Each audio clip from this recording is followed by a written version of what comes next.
This bulletin proudly brought to you in association with Alex Campbell's Menswear.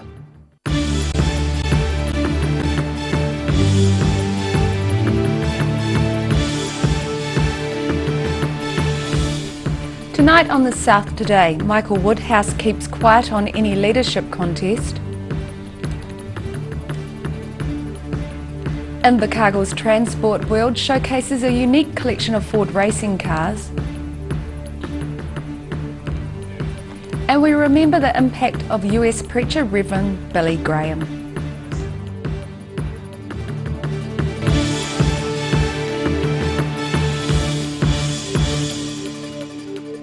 Kia ora, good evening, I'm Melissa Barton and welcome to The South Today. Next week the National Party caucus will vote on who will lead the party. There are 5 candidates in the race for the top job, and a Dunedin-based former Cabinet Minister is keeping tight-lipped about the issue. On campus and hanging out with the nation's future leaders, Dunedin-based National MP Michael Woodhouse was determined not to speak out of turn when asked about his party's leadership contest. Obviously there's an election for leader. There's a great contest going on with 5 excellent candidates, and I'm looking forward to seeing the outcome of that. No matter how many times we asked the same question in different ways, Michael Woodhouse wasn't going to startle the horses.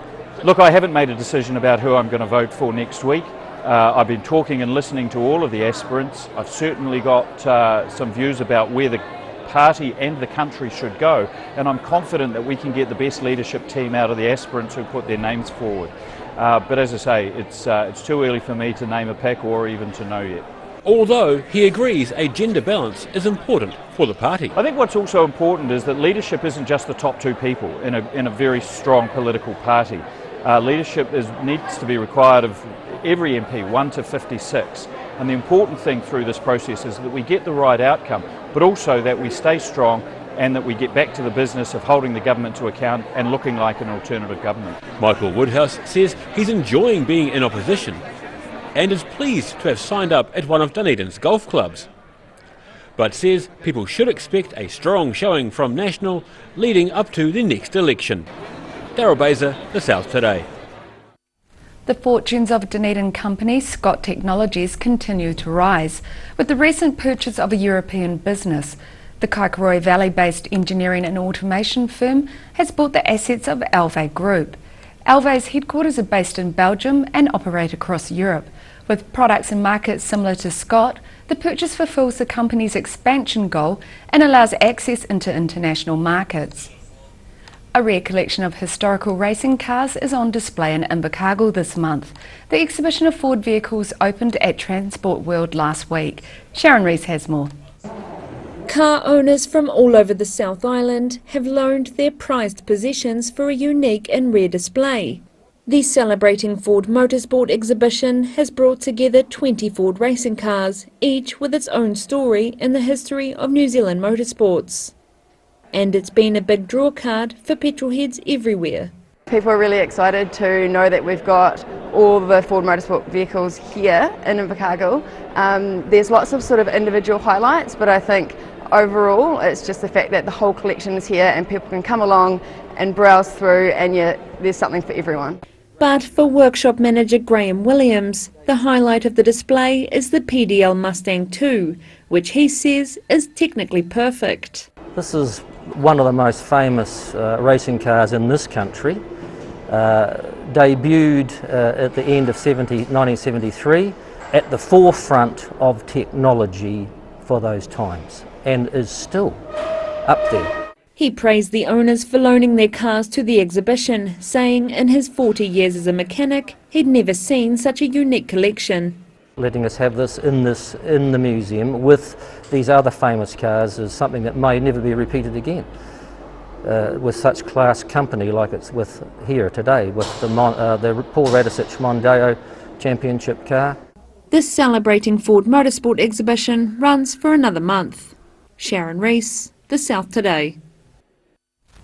An incident at the Dunedin Central Winds saw the site closed for a short period of time today.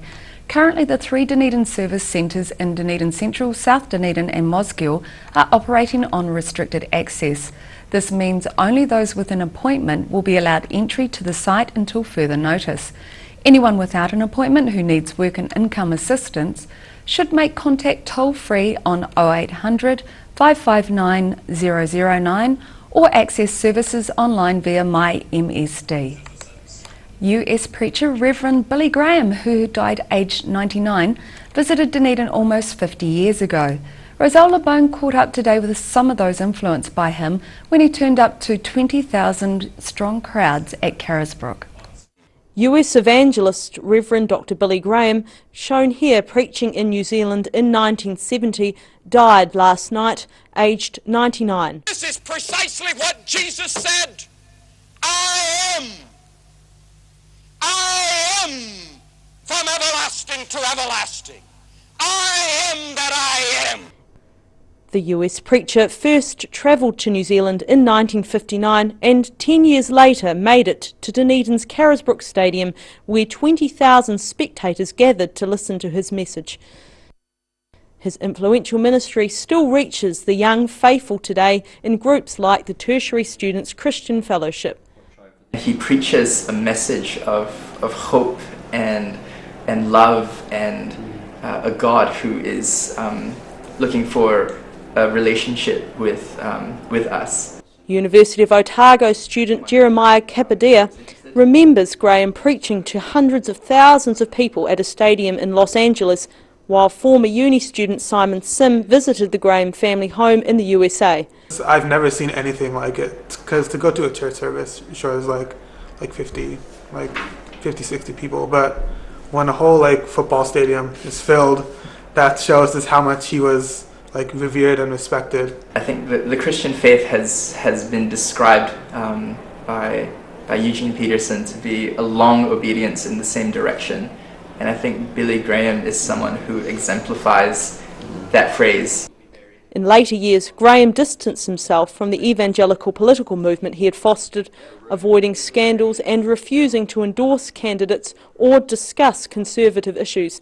He became very aware of if he did get on a political issue, that within the evangelical movement there would be disagreement, and so he did prioritise focus on the essentials of the gospel, which was repent and be born again. My parents speaking very warmly of Billy Graham when I was a child, because they'd been to meetings that he had spoken at in New Zealand, and I think for a lot of people it brought them into the church in a way that gave them a deep foundation for their Christian life. Roy N. Mackenzie was a Presbyterian minister since 1963, now retired, and remembers Graham's visit to New Zealand that could have been mistaken for a big rugby match, except over 1,000 people, 80% aged under 25, publicly came forward to accept Christ. And of course there were counsellors there on the field to help them. And so it was a very moving time, and I believe that is what's needed today for many people to come to know the Lord in a personal way. The Carisbrook Crusade lingered in local memory for years, reflecting an undeniable drift towards new forms of Christianity. Roselle LeBone, The South Today. Still to come on The South Today, students don togas for a night at the stadium, and we catch up with cycling legend Dale Cheatley.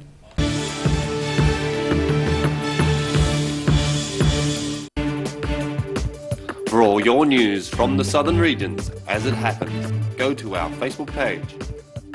The South Today, connecting you with your community thanks to New Zealand On Air. For 3 generations, the Kilpatrick family have ensured Jimmy's pies are still world famous in the South Island. Made to an old family recipe, Jimmy's pies have been one of New Zealand's traditional takeaway foods, prepared daily on the premises alongside a range of savouries, sausage rolls and cakes. Jimmy's pies are distributed throughout the lower South Island. Jimmy's pies are sure to satisfy your travelling munchies. The Terminus Apartments, where heritage meets modern sophistication and where the past is Dunedin's future. These 1 or 2 bedroom apartments are fitted with modern amenities, room to move and spectacular harbour and city views. Contact us now to have your piece of luxury. Hi, Lindsay at Alex Campbell Menswear. We have our 3 stores on sale. It's our summer clearance sale. Look at all these t-shirts, 50% off. Look at all these polo shirts, 50% off. Look at all these woven shirts, short sleeves, 50% off. And there's more. Shorts, all these shorts, 50% off.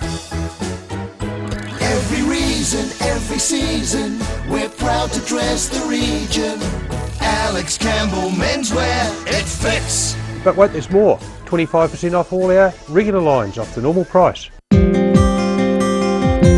Why wait for seed to germinate? Why not do it the smart way? For instant results, call Ready Lawn today, or for more information, go to readylawn.co.nz. Calling all Otago superheroes, the 2018 Relay for Life needs your team. On March 17 and 18, the relay teams will join together to create one of the most inspiring events, helping not only to raise funds but also to remember those who have fallen to cancer or are struggling with it. To register your team, simply go to the website and sign on, then start fundraising.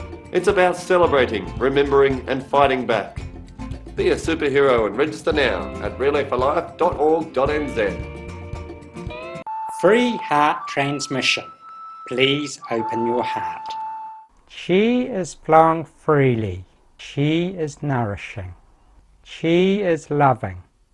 Call Sunny Chin for peace in your heart. At the Hard to Find Bookshop, we sell quality books on all subjects from the rare to the recent, and where viable, we will come to you. We have a great reputation for integrity and honesty, so if you're downsizing or sorting an estate and have books to sell, contact us.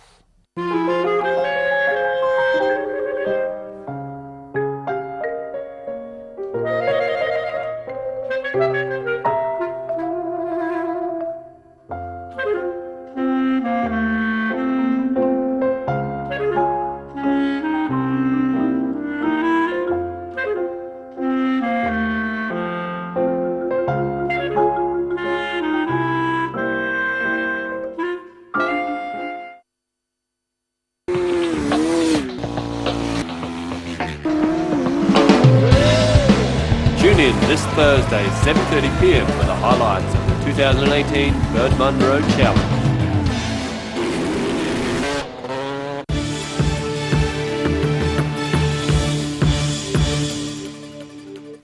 Welcome back. The tourist route over the Crown Range remains closed due to a car-sized rock threatening to fall onto the road below. Work was continuing this morning with helicopter sluicing in an effort to get the rock rolling. The road which links Queenstown and Wanaka is expected to remain closed until tomorrow morning. Meanwhile, motorists elsewhere should watch out for debris on the road, especially along State Highway 8 from Lindis Pass to Rays Junction. Last night's University of Otago's orientation event was their annual toga party. This year's event attracted about 3,000 fresh-faced youngsters dressed up for the occasion. The South Today found themselves a bedsheet and joined the crowd. The chilly 11 degrees evening air last night was no deterrent to the 3,000 students venturing out to the stadium in a toga, a form of dress said to have been favoured by Romulus, the founder of Rome. However, once inside the Forsyth Bar Stadium, the atmosphere was less like a dignified Roman Senate and more suggestive of a bacchanal.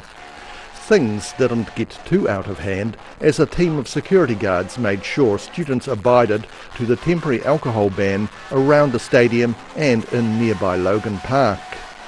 The youngsters danced to the music of Dunedin band The Hot Donners, and later on the sounds played by a duo of disc jockeys who went by the name of Sweet Mix Kids. The crowd used their cell phones to share the epic moment with friends and family and the world outside. As the event wound down, police reported that no arrests had been necessary, but they would remain on site as a preventative measure. Rudy Adrian, The South Today. Some of New Zealand's cycling legends have been putting in an appearance at the Invercargill Velodrome this week, where the elite and under-19 track national cycle championships are being held. Sharon Rees caught up with one of them. Cyclists at the Elite and Under-19 Track National Championships today were given a helping hand by a familiar face in the sport, Dale Cheatley. Cheatley, who retired as Cycling New Zealand head coach last year, began his coaching career with Cycling Southland in 2007 and said he was excited to be back at the velodrome. Love it down here. I love this velodrome, love the people, and that's one of the things we miss about having the velodrome in Cambridge now, is we don't get to come down here as often. So when the Nationals are down here, I was like, oh, I'm coming down to Invercargill to have a look, catch up with some people and see this fantastic facility we've got down here. Despite not being at the championships in an official capacity, after around 25 years of coming to the event, Cheatley said he wouldn't miss it for the world. I didn't really want to miss one. I love coming to the National Track Champs. You always see a few bright sparks come out of it, particularly in the under-19s, and I think down here we've got a fantastic field of under-19 riders, and that's a real good to see for the sport, and it shows that it's in a healthy position. Cheatley was helping out the West Coast North Island and Waikato teams in this morning's under-19 men's individual pursuit qualifying heats, and said he will continue supporting friends in the sport over the next 4 days. The finals from this morning's qualifying heats will be held tonight and will include the elite men and women's sprint races. Sharon Rees, The South Today. After the break on The South Today, a University of Otago lecturer debunks the potential harm of SpongeBob SquarePants, and we take a look at tomorrow's weather.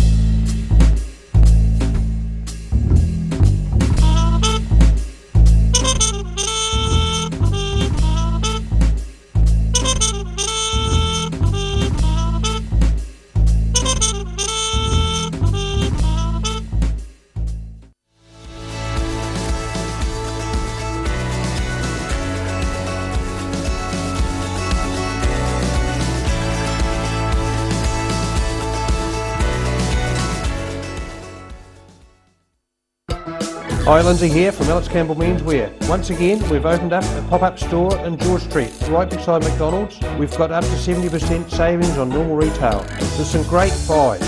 We have socks right through to suits, everything in between. We'll see you there. The Alex Campbell Menswear pop-up. Don't miss it. Every reason, every season, we're proud to dress the region. Alex Campbell Menswear, it fits. Why wait for seed to germinate? Why not do it the smart way?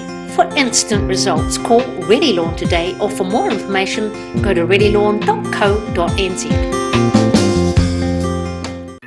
135 Cumberland Street is a brand new, recently listed Category 1 heritage building right in Dunedin's warehouse precinct. Only a short walk to the Octagon in the central city. These are warm, well-insulated, self-contained apartments with all you need for a short or long stay. With beautiful views onto the harbour, these Airbnbs at 135 Cumberland Street come highly recommended for your stay in Dunedin. Garrador Dunedin, delivering quality stylish garage doors in Dunedin for over 15 years. New doors, replacement doors, repairs and maintenance are all part of Garrador's quality service. Garrador Dunedin offers a full range of modern quality doors to suit any home. Come visit the team at 553 Kaikorai Valley Road. Visit www.garrador.co.nz or call us on 488 5676. Oh, I'm not happy with this product demonstration, Ralphie. Oh, relax. It's all about balance. The balance between softness and strength. And my balance is perfect. So we won't fall? Of course not. Hi, Ralphie. Oh, hey there. Whoa. You fell for it. Yep, I fell for it. Cotton Softs. Softness and strength you can trust. I'm Cotton Soft on the environment too.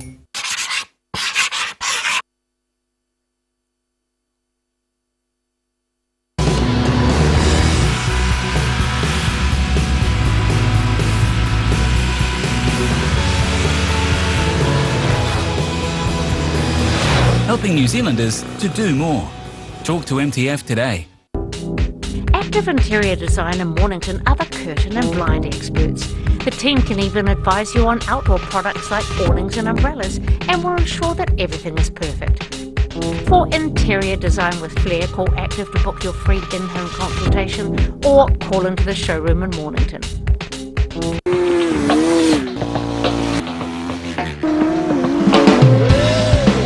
Tune in this Thursday, 7:30 p.m. for the highlights of the 2018 Birdman Road Challenge.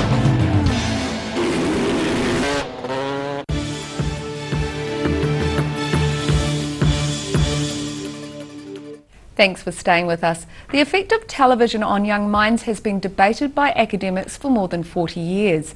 A University of Otago psychology lecturer has debunked research which said the cartoon SpongeBob SquarePants was harmful to children.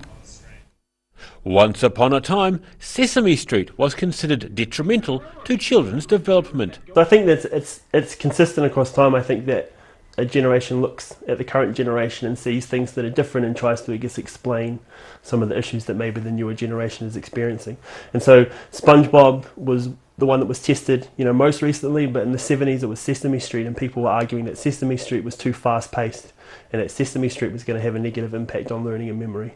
And in 2011, a couple of American academics tried to prove the cartoon SpongeBob SquarePants was affecting young people's ability to focus. Otago University's Dr. Damien Scarf has reviewed the 2011 study and found it to be, well, fishy. So the study was published in 2011, and it basically argued that the pace of SpongeBob, so the number of scene changes and cuts, had a negative impact on children's executive function, so things like working memory and attention. And so we basically reviewed the evidence that's looked at this issue and found that overall there's actually no consistent evidence that pace or SpongeBob has a negative impact on children's attention and learning. The effect of too much or senseless television on young minds has been hotly debated by academics for more than 40 years. And Scarf believes it'll still get people hot under the collar for many years to come. Because you think about how much media children are exposed to. So media is now more common than ever. So it used to be TV, but now there's screens everywhere, and so it's important to figure out what impact that might have or might not have. So you test it, and if you find it has no effect, then again that's knowledge that we can use to think about guidelines about how much media children should watch and things like that. Damien Scarf's research has just been published in the journal called Paediatrics. Daryl Baser, The South Today. The Otago University Students Association showcased 60 clubs and societies on campus today as part of Orientation Week. Roselle LeBone has more. Whether you're into kayaking, taekwondo or good old-fashioned swing dance, OUSA Club Day has something for you. Oh, of course. You got to join the kayak club. The geology and science groups put on a strong show, proving they do get out of the lab. And these gamers were vying for attention. For those with more adventurous tastes, there was the Dunedin Fire and Circus Club. And you don't have to be Indian to join one of the most colourful groups seen here on campus, the Indian Culture Group. This Kiwi-born Syrian is even thinking of joining a tea fancier group. The size of today's crowd suggests plenty of students are considering their options outside the study bubble. Roselle LeBone, The South Today. And now look at what's happening in tomorrow's ODT. Welcome, Craig Page. What have you got for us tomorrow? Good evening. Well, we're all on a bit of a high after the Winter Olympics today. Two 16-year-olds from Wanaka, both claiming bronze medals in their respective events, and amazing day really. Zoe Sadowski-Sinnott took bronze in the snowboarding, and Nico Porteous a couple of hours later took bronze in the freestyle halfpipe.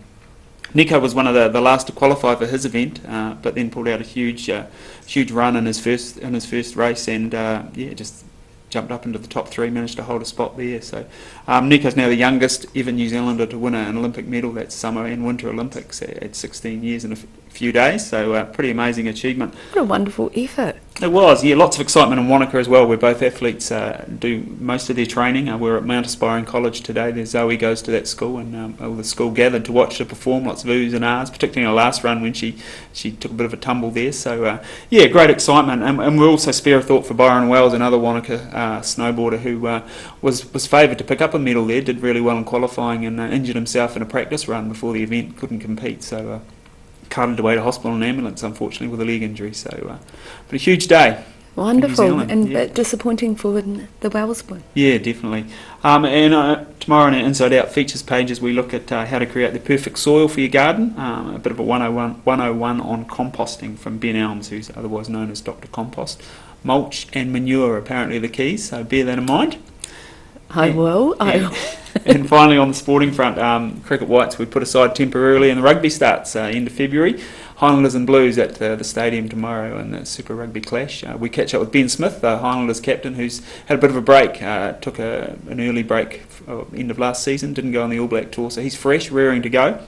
And we also take a closer look at the Highlanders and just how they might go in the Super Rugby this year, so plenty of reading there. Wonderful, thank you, Craig. And you can catch all that in tomorrow's ODT, and now it's time for a look at the weather. Tonight's weather proudly brought to you by MoleMap. Today's Southern View is taken off traffic in Dunedin City. Looking at the situation, a large anticyclone is developing in the Tasman Sea and will move across New Zealand this weekend, with a cool southwesterly airflow dying out and mild and northerly airflow developing on Sunday. A front will bring some rain early next week. Looking at what's in store for the southern towns, Balclutha, Catlins, Gore and Lumsden are all in for decreasing winds, becoming fine and 16. Moving westwards to central, Alexandra and Wanaka can expect light winds, fine weather and 20. Similar for Queenstown but slightly cooler at 19. Te Anau is scheduled for showers, clearing winds will decrease and a high of 15. Looking at what's in store further north, decreasing winds with some cloud and 17 for Oamaru. Afternoon breezes, fine weather and 18 in Timaru. And Omarama and Twizel can look forward to light winds, fine weather and 20. In Dunedin, it will be cloudy tonight with an overnight low of 10. Tomorrow is mostly cloudy but some sunny periods developing during the afternoon. Moderate to fresh cool winds, 16 and 8, and becoming fine and sunny during the day on Saturday with northeasterly winds developing 18 and 11. Invercargill can expect some cloud tonight with an overnight low of 8. Tomorrow sees a few showers during the morning with winds freshening briefly, then becoming fine and sunny during the afternoon with winds easing 14 and 6, and fine and sunny on Saturday with light northerly winds developing 18 and 10. So it's a welcome relief to the current heavy rain we've been having. And that's our news for this Thursday. For the latest news from the Southern region, you can follow us on Facebook and at channel39.co.nz. I hope you all have a great evening. Take care. Ka kite anō.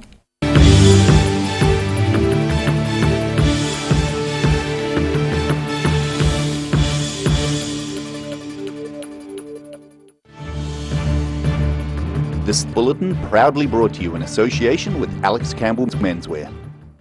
Supporting local content so you can see more of New Zealand on air.